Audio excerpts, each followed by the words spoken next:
भगवान की इन एक जोड़ी आंखों से अनगिनत आंसू बहने लगते हैं, यह सोच करके कि मेरा भाई आया तो है, पर उसके आने का वजह क्या हो सकता है, क्या कारण हो सकता है। फिर मन ही मन चिंतन करते हैं और भगवान को मन ही मन चिंतन करने के पश्चात यह प्रश्न का उत्तर पता चल जाता है कि भरत आया है तो इसलिए आया है कि आज वह मुझे मना करके अयोध्या लेकर के जाने के उद्देश्य से ज़रूर आया होगा और उसका मेरा ले जाना ही मूल उद्देश्य होगा।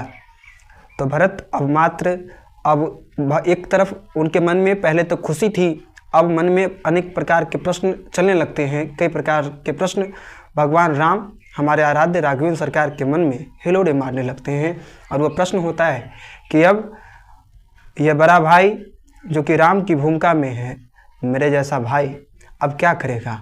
अब पिता के वचन को संभालेगा अथवा भाई के प्रेम को यदि संभालेगा तो पिता का वचन ठुकरा जाएगा, पिता के वचन को संभालेगा तो भाई का प्रेम ठुकरा जाएगा।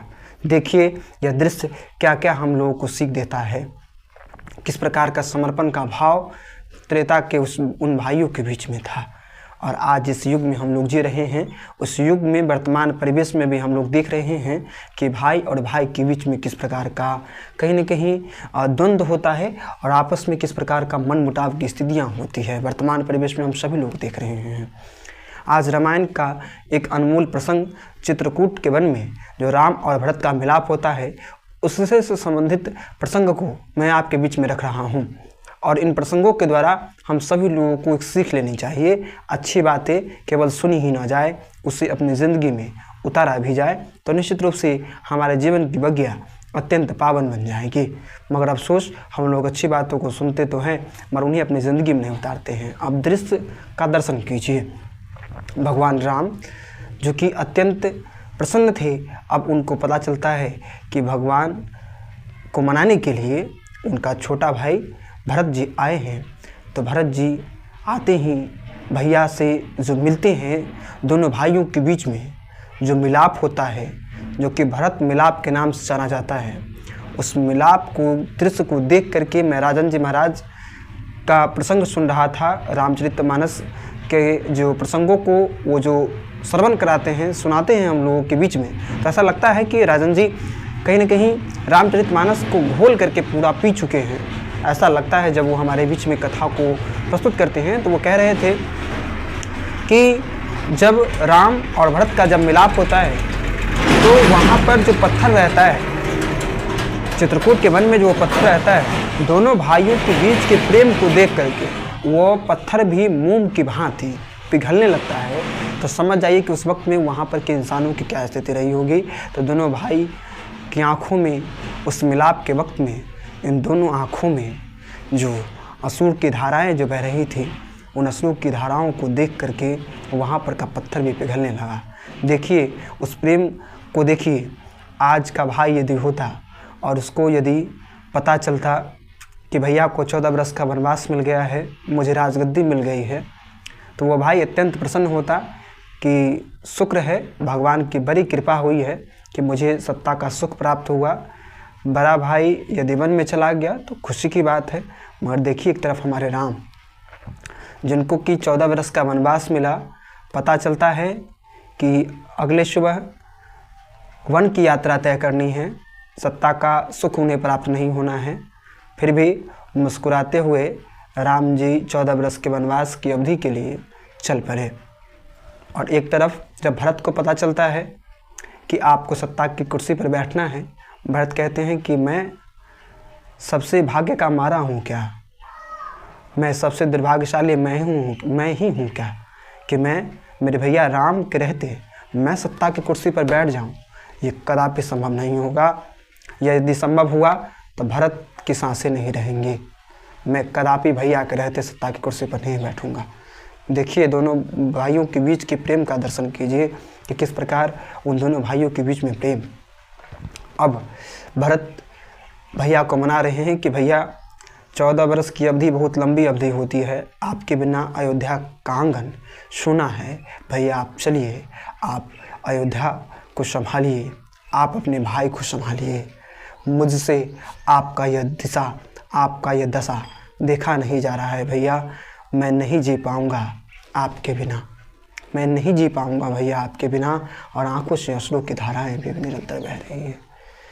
उन धाराओं को देख करके राम भी रो रहे हैं, भरत भी रो रहे हैं, लक्ष्मण भी रो रहे हैं, माँ सीता भी रो रही हैं, और मैया जो गई हैं उनकी भी, मैयाओं के हाल, माँओं के हाल भी अत्यंत, कहीं न कहीं उनकी भी आंखें अत्यधिक नम। और इस दृश्य को देख करके जब भी जो इस दृश्य को जब जो रामायण, जो रामानंद सागर रचित रामायण है, उन रामानंद सागर रचित रामायणों को जब भी मैं देखता हूँ तो मैं तो अपने आंसुओं को नहीं रोक पाता हूँ। और जब मैं उन प्रसंगों को सुनता हूँ तो कहीं न कहीं नहीं रोक पाता हूँ। आज इस प्रसंग को बताने का मेरा उद्देश्य यही है कि देखिए अब किस प्रकार भरत मना रहे हैं राम को। राम कह रहे हैं कि नहीं भाई मैं 14 वर्ष की अवधि पिता का वचन कैसे ठुकरा सकता हूँ। अब भरत जी जब पिता की मृत्यु की सूचना देते हैं राम जी को, और राम जी जब अपनी माँ को विधवा के भेष में देखते हैं तो विधवा के भेष में देख करके राम जी जो है बिलख बिलख करके रोने लगते हैं। तो यह इस बात की शिक्षा देता है हम लोगों को कि पिता का मर जाना, पिता के देहांत की सूचना पुत्र को प्राप्त होना जब भगवान की आंखों में भी आंसू ला देता है, तो हम लोग तो इंसान हैं। यदि हमारे हिस्से से यदि पिता का साया यदि उड़ जाता है और हमारी आंखों में आंसू आ जाते हैं, अगर हम लोग दुखी होते हैं तो इसमें आश्चर्य की कोई बात नहीं है। पिता का जाना अंदर तक तोड़ देता है, चाहे वो इंसान हो या फिर भगवान हो। अब भगवान राम कहीं न कहीं भाई के मिलने की खुशी को भूल जाते हैं, पिता को याद करने लगते हैं।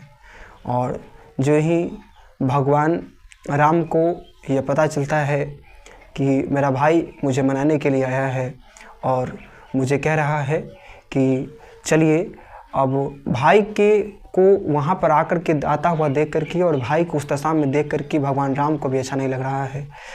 लाख मनाने के बावजूद राम जी कहते हैं कि नहीं, पिता का वचन श्रेष्ठ है मेरे भाई, और पिता के वचन को यदि हम भाई नहीं निभाएंगे तो पिता जो देवलोक की यात्रा के लिए गए हुए हैं उनको वहाँ पर अच्छा नहीं लगेगा।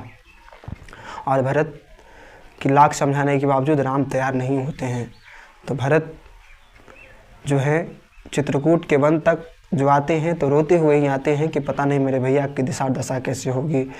भैया को उस फूस के मकान में सोता देख करके, धरातल पर सोता देख करके, भगवान को उस दशा में देख करके भरत जी की आँखों में जो नयन में जो अश्रु की धाराएं जो बह रही थी, उन धाराओं को देख करके भरत जी को लग रहा था कि आकाश या धरती फट जाती और से धरती में मैं समा जाता। परंतु राम तैयार नहीं होते हैं आने के लिए। भरत जी कहते हैं कि ठीक है भैया, आप नहीं जाइएगा, कोई बात नहीं, आप कुछ निशानी हमें दे दीजिए। तो भगवान पादुका अवतार लेते हैं।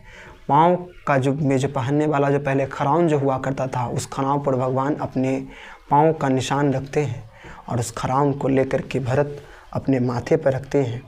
और तब रामानंद सागर रचित रामायण में एक गीत बैकग्राउंड म्यूजिक में बजता है कि प्रभु कर कृपा पाँव धर दीनी, सादर भरत शीस धर लेनी, और राम भक्त ले चला रे राम के निशाने, राम भक्त ले चला रे राम के निशाने।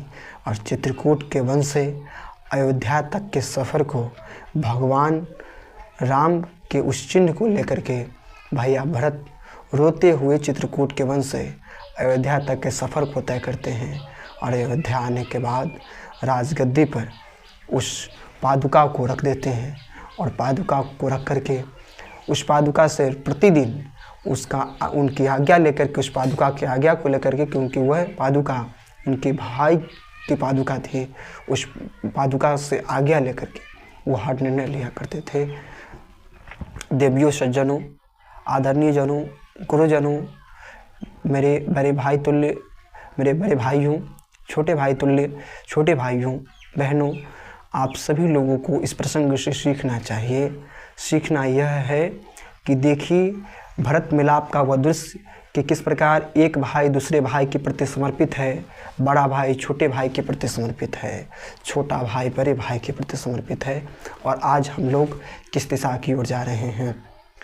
आज भाइयों के बीच में प्रेम कहीं न कहीं शून्य हो चुका है।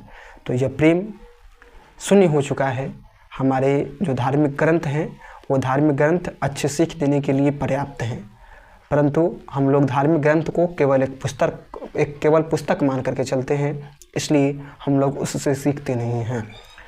रामचरितमानस को केवल धार्मिक ग्रंथ मान करके न चला जाए, उन प्रसंगों को पढ़ा जाए, अपने जीवन में उतारा जाए। निश्चित रूप से भाई और भाई के बीच का प्रेम जो है वो सदा के लिए अमर रहेगा और कभी भाई और भाई के बीच में मनमुटाव की स्थिति नहीं बन पाएगी।